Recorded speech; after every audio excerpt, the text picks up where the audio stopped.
Hi Carly, how are you doing? You look a lot like calm, a lot more calmer than the last session that we had. What's going on? You want to talk about anything that's came up recently since we last met? I'm okay. I don't know. I like having dinner with my aunt now. How's that been going? So you've been with your aunt for about the last couple of weeks, almost a month now, right? Mm-hmm. And you've been living there with your siblings. Is it 3? Mhm. You have 3 sisters and 1 brother? Mm-hmm. Okay, so how's that been living with your aunt Sarah, is it? I feel like it's a much better place. Like I enjoy being there more now, and I feel like it's just better for all of us. And she's really nice, and she makes really good dinner. And we all sit together at dinner, and it's nice. She like talks to us about like our day, and yeah, there's no like issues really going on, so it's just like a nice place to be. And thank you so much for sharing that with me. I'm sensing that you feel comfortable talking to your aunt. Is there a specific reason why? And what specifically do you, or do you feel comfortable talking to her about? I think just like how nice she is. She's just really kind towards me and towards my brothers and sisters. Um, she really just tries to ask me about my day at school, which has been fine too. So I'll just talk to her about school and just, I feel like besides that, she just tries to like involve me a lot. So she'll ask if I want to help her like cook the dinner, if I want to watch a movie. Sometimes she has a dog. Sometimes she likes to ask us if we want to like go on the walk with her and the dog. Okay. Which sometimes like she'll just let the dog outside, and I don't know if that's because she doesn't want to leave us alone, but it seems like she's just like always there for us, and she doesn't really ask me a lot of questions like that, like about like my parents, which is nice because yeah. Well, I appreciate that, you know, you're finding like an interest in like certain things that she's doing and including you in. And like, what does that do for you? Does that give you like a sense of like, it makes you feel included really, right, in the family? Yeah. Is that something it just that seems you've like more like normal. Like it seems like that's kind of how it's always been supposed to be for me. Like I don't know. It's just I've never really had somebody be interested in what I wanted. I see. Yeah, like no one's ever, really cared about like what interests me and what I feel like doing or what makes me happy. So it's just like really nice to have someone that is doing that for me, and not just doing like a bunch of things for themselves. And how does that make you feel, like to know that, you know, you're being included in different activities now? I'm assuming, based on what you said, that this is not something you used to do with your mom and dad? No. I feel like with my mom and dad, I was just like always hiding. And like all the time. do you feel comfortable enough kind of like elaborating a little bit better as to why you would hide from mom and dad? Because typically, you know, we're supposed to feel safe around our parents. To want to hide, I mean, what would make you want to hide? I know we've spoken in the past about the physical violence, but you know, do you still feel that way? Do you still feel like you need to hide from your mom and dad? Yeah, I think just all like everything that like he did to me and everything he did to my mom and then like also to my sister, I definitely don't feel safe with my dad. I don't even like calling him my dad. He's just, I don't know, like every time that he's around, I just feel like something horrible is gonna happen because it usually does. So, Carly, I heard you say that you're nervous about, or you're fearful still of your father, but with him being in prison, do you still feel like you have to hide from him, or you still feel like you have to be completely disappeared from him? Yeah, like I feel like my heart is like racing even just thinking about him. I know that he's like distant. I know he's in jail right now, but it feels like he's not, and it feels like at any given moment he's just gonna like walk through the door and he's gonna hurt me again. And I'm so sorry that, you're feeling this way, but I would like you to know, like, what you're feeling is totally, totally normal. I mean, what you went through with your father and what you witnessed, your mother go through, and even just witnessing, your father practically attempting to do the same act to your younger sister that he, would do to you. I mean, it's totally normal for anybody to feel those emotions and feel like, he may do it again, or he may come back, even though he is incarcerated right now. Carly, I understand that your mother is also still in the hospital. Do you know how much longer she has till she gets out? Because she's been there for a couple weeks now recovering from the physical attack that your father... Yeah, all I know is that my aunt got, I think what the word is, custody. Temporary custody. Okay, I think she got that, and yes, so I see that here. That makes me feel like it's gonna be a while, but I don't know exactly how long. So I do miss my mom though. Like I've never had, like I just feel like I have this connection with my mom because like both of us have gone through the same thing. Right. So I feel like a part of me is kind of missing right now, and but I just want to make sure she's okay too, and it's been a little frustrating not really knowing how she's doing and like not knowing how long she's going to be in there for. When you say you feel like there's a part of you missing, right? Does this also translate to you feeling incomplete as a person, or in general, or is there something that is making you feel incomplete because your mom is in the hospital still? Yeah, I guess just it feels like nobody else like understands what has happened and like what I've been through except for her, and like I guess now my sister, but my mom like really understands it, and so I think that's maybe why it's like easiest to talk to her versus talking to other people. So when you talk to your aunt though, I mean, it seems like you do feel comfortable speaking to your aunt, but it also seems like you don't feel comfortable speaking to her about your experiences that you endured with your father. Is that correct? Mm-hmm. So I totally understand what you're feeling is actually, it's a very natural response to someone that has endured a traumatic experience, and especially a traumatic experience such as yours. What your experience is referred to as sexual trauma.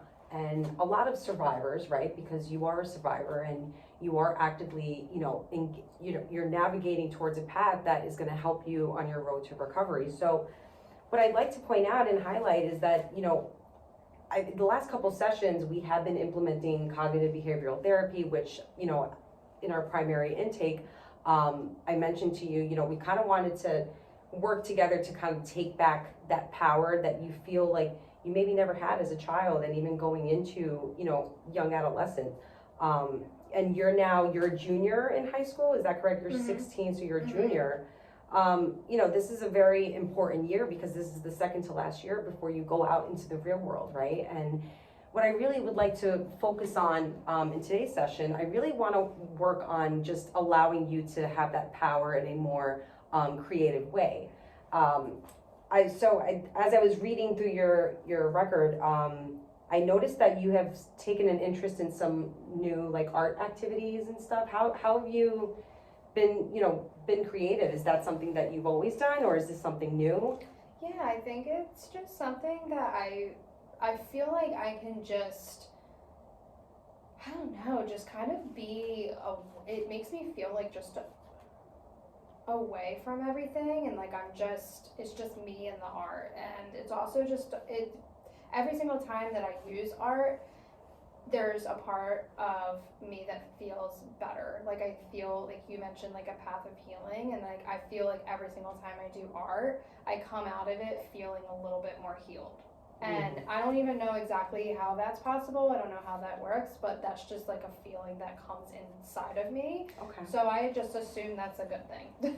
And I keep doing it. It definitely is. And I'm so grateful to hear that, because, sometimes, what you're explaining to me is kind of like a form of therapy, which is, there is art therapy out there that a lot of, clinicians like to use as a way for their clients to kind of express themselves in their own way. Since we have, been focusing on, your past memories of the traumatic experiences that you endured, I kind of wanted to be able to give you the opportunity to create your own world, and kind of just rewrite the script of what has happened. Because really what we want to do is we want you to kind of build that resiliency against that feeling of, your father coming back, because we don't know how long he's going to be incarcerated for, right? And whether he's incarcerated for a couple of months or for the rest of your life, right? We can't really gauge that, and we can't base our own emotions based off of, his status, right? Of whether he is out walking around in this world or not. So something that I'd like to implement, and you mentioned before something about like just being able to release, get away and escape and just kind of be in your own world is what I heard. So sand tray therapy is something that, it's been evidence-based and proven to be effective, especially for trauma patients and for children, teenagers, even young adults. And basically, I mean, I'm gonna explain to you how it works, but is this something that you think that you'd be interested in? Yeah. Okay. So basically how it works, I have a sand tray here. So what sand tray therapy really is, I have a tray here, and we're gonna refer to this as your world, right? So in this world, you can create your own story. And I think the best part of sand tray therapy, right, is, if you wanted to, let's say, rewrite the script of anything that has happened, we can't necessarily change it. But like I said before, we can change the way that we perceive, and we can kind of raise this awareness that, what happened to you is not your fault, right? And, we don't want to live in fear for the rest of our life, right? Because it can make us sick. It can lead into other feelings, of just being sad and isolated. And, you're still going through a lot of changes, right, through, adolescence and puberty and stuff like that. So what I really want for you, right, at this time in your life is I want you to be able to take back control. And so what I'm going to ask you to do, I have what we call here miniatures, and you're going to just take a moment, take as long as you like, to kind of look over. If you see anything that kind of, speaks to you or anything, it could be anything that you envision this miniature being. And you can just kind of go ahead and just be creative and place it however which way you like. Okay.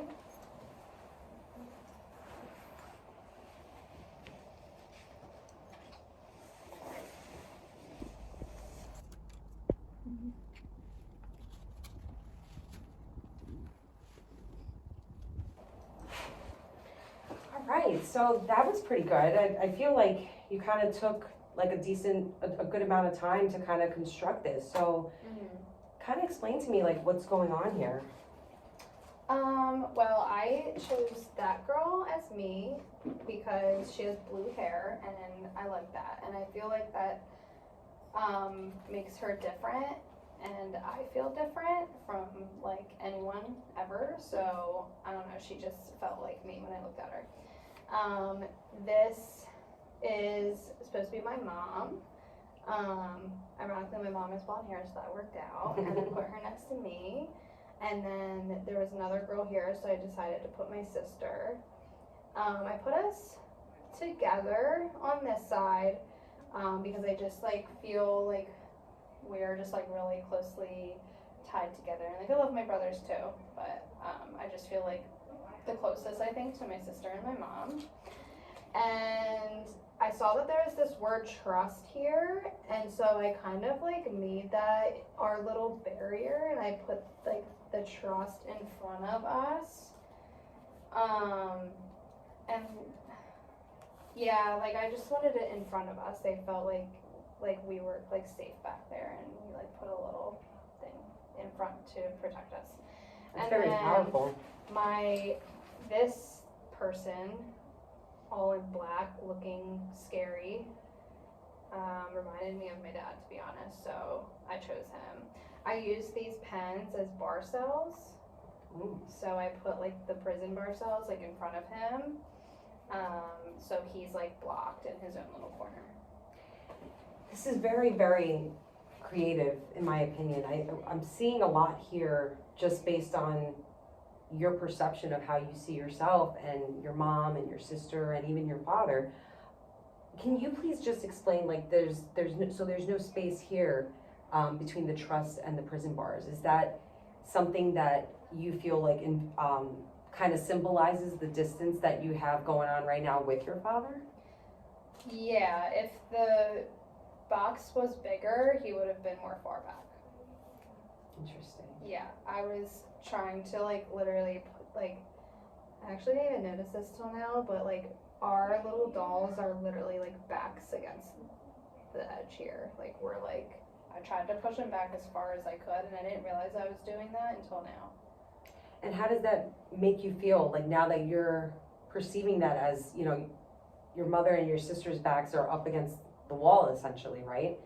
Yeah. So what does that mean for you?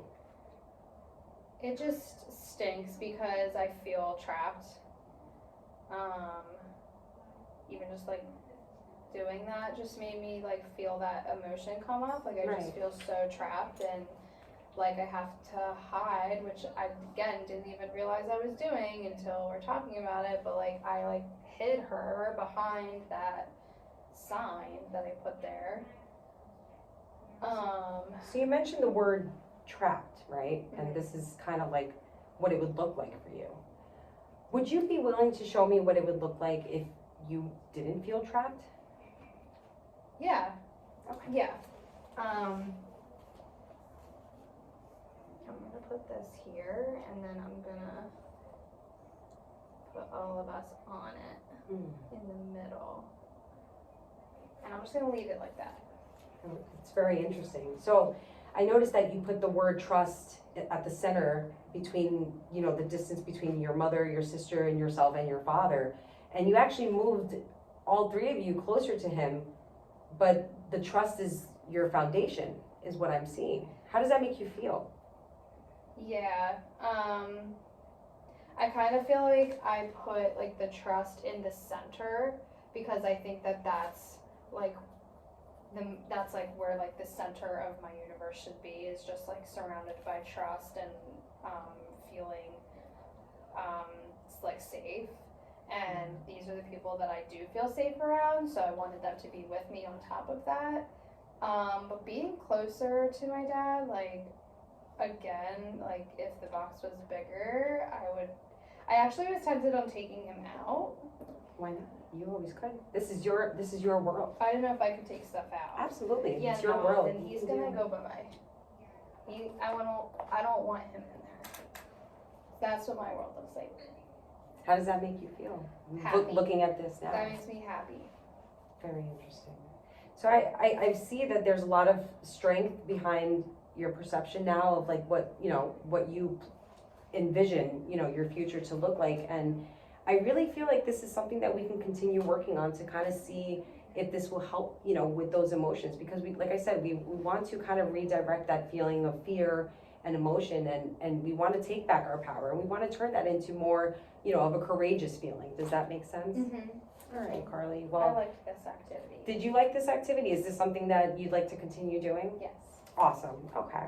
Well, I look forward to seeing you again next week. Thank you. Take care. I'll see you next week. Yay. So after my session with Carly, I've noticed significant improvement in different areas of her trauma. There are some trauma symptoms that she has displayed, and it's from developmental trauma. So one of the things, you know, during my initial intake that I noticed is that she was very jumpy and kind of like all over the place when she was talking. She really was unable to kind of stay on topic regarding just one thing that we were discussing. And, she also reported like, feeling like her heart racing and having heart palpitations anytime she thought about her father, because there's this notion that, her father is going to just break into her room again and attack her. And so, my client is currently not in crisis, and her affect, she presents to be very calm, which was mentioned in the video. Like, she was a lot calmer this session than she had been in prior sessions. During my initial intake, she displayed emotional distress and she was unable to communicate effectively. But she has improved that in the last 3 sessions. After today's session, my client was able to respond to any direct questions that I had, without being jittery or jumpy or, responsive and reactive in any sense. And so, there's this pretense that, Carly still feels that her father is just going to burst through her door, and attack her. And so I implemented sand tray therapy today during our session. I felt that this was age appropriate, but what I had been doing, my theoretical approach that I was using prior, and I feel like I will be continuing using, is trauma focused CBT. Like with engaging in trauma focused CBT, I feel like Carly has really been able to just kind of like process what has happened to her, in a way that doesn't result in, her being the person to blame for what has occurred to her. I also feel like narrative therapy is going to be effective with Carly, only because she is able to communicate effectively. She doesn't have any cognitive deficits where she's unable to respond to direct questions. So I feel like narrative therapy will also be very effective moving forward. But she used to blame herself, for her father trying to attack her, or for her father trying to attack her sister. And now, she's kind of realizing like, look, like this is not my fault. And I feel like during our sessions, I hope that I really am validating, her feelings and letting her know like, hey, this is normal what you're feeling. Essentially too, aside with the trauma focused CBT, I feel like the sand tray therapy, has been effective. Just seeing the difference in her affect from the beginning of the session to the end. I saw a level of confidence that kind of increased, based on her ability to kind of have that power, to take the miniatures and say, hey, like if I had a box that was bigger, I would actually move my father a lot more further away from me, so the fact that she was able to process that and realize like, hey, like your father doesn't have to necessarily live, within a close vicinity of you, mentally, like this cognitive distortion that she has, that he's going to come back and, burst through her doors. And of course, I can't guarantee her that won't ever happen. But we can still focus on, that thought process. We could still focus on that thought, that distorted thought that, her father is going to come and attack her again. We don't know how long he's going to be incarcerated with. So, incarcerated for, excuse me. But, we really want her to work towards those feelings, through those feelings of being fearful. And I feel that, the sand tray therapy was a critical component to initiate this goal. She's had cognitive distortions in the past, such as like she deserved this abuse, or, she's blamed herself for this happening. And, I feel like she has kind of started shifting into having more powerful affirmations and realizing that like, she can trust people, but from afar. And, we want Carly to work on those feelings. Like this is like indefinitely, like this is ongoing. There is no time limit for, how long we want her to work on those feelings of being fearful. We don't ever want her to live in fear. So this is probably going to be like an ongoing intervention, if you will. So moving forward, my treatment plan for her, some of the long-term goals that I'd like her to work on and achieve are improving her self-esteem. And we also want Carly to increase her ability to, communicate and her coping skills. We want her to adapt more appropriate coping skills. And I feel like the sand tray therapy is going to be effective because she has taken a liking to artistic activities recently, based on, her records. So I feel like, you know, her being able, it was a powerful moment for Carly during the sand trade therapy session that she was able to kind of, you know, place and remove the miniatures however she saw fit, resulting in her, you know, having this ability to feel confident, like, hey, you know what, I can, you know, stand up against my father, you know, with the support of my mother and my sister, and I can be there for my mother and my sister, but I also have to be there for myself. And I feel like the sand trade therapy was a pivotal moment for her in realizing that, you know, I am safe. She placed, you know, the miniature word trust between her father and herself alongside her mother and her sister. And so I feel as though that was something that was very effective in a sense that she had her autonomy again. She was building towards that autonomy and resiliency. And so that's another long-term goal that I'd like to just kind of work on, is we want to sharpen her resiliency. You know, developmental trauma, it can take years. It can take years for her to, you know, not necessarily be cured from it, but to kind of recover from the trauma. And so this is going to be ongoing. You know, and I feel like the sand trade therapy is age appropriate. And so, you know, when I feel like it's no longer being effective, or it's no longer working, or if I see that there's potential relapses, you know, then we will probably shift into narrative therapy. And another long-term goal that I feel, you know, or short-term goal rather, that will build off of that long-term goal of increasing her self-esteem and increasing her resiliency, is we want to improve her sleep habits. She's still very jumpy at night. She locks her door, she layers her clothes, you know, because there's this fear, right, that like, if, you know, if I'm clothed, if I have enough layers on, whoever is going to attack me can't get to me, whether it is her father or somebody that she sees on the street that resembles her father. And so, you know, I feel like we're still going to continue to engage in trauma-focused CBT along with a combination of sand trade therapy. And I feel like, you know, with this, we're going to be able to retrain Carly's brain, and, you know, have her understand that although, you know, these thoughts are normal and they are reactionary responses to having sexual trauma, or enduring traumatic experiences as a whole, it doesn't necessarily make them true. And so we want to kind of retrain her brain, in order to also, you know, promote better sleep habits. You know, I'm going to recommend that she engages in a physical activity of some sort, whether it's yoga or going for like a light walk or a light jog on a daily basis,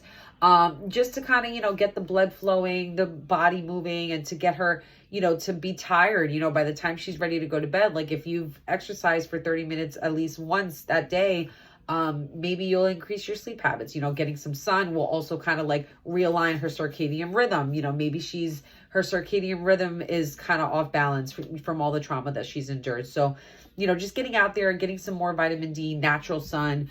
I feel like these are all, you know, natural and more holistic approaches. And especially I want to veer away from any medication right now, just because she is so young. And there is no history of her taking any therapy or taking any medications per se. And she has been showing some improvement. So I don't feel like we're there yet for medication. But I feel like as far as treatment outcome, I do have hope for Carly. You know, early intervention is key. And so she is 16. She still is developing. She's in the 5th psychosocial stage of development. So she's kind of trying to figure out who she is. She's in the identity versus role confusion role level of development. So I feel like we're gonna have positive treatment outcomes with Carly. And I feel like the sand trade therapy is really going to allow her to just kind of process her trauma, you know, re-engage in it, reenact it. If, you know, at some point we are going to get into it where she will be exposed to her trauma again. And, you know, hopefully she can take back that power like she did in today's session. So I have all positive thoughts for Carly.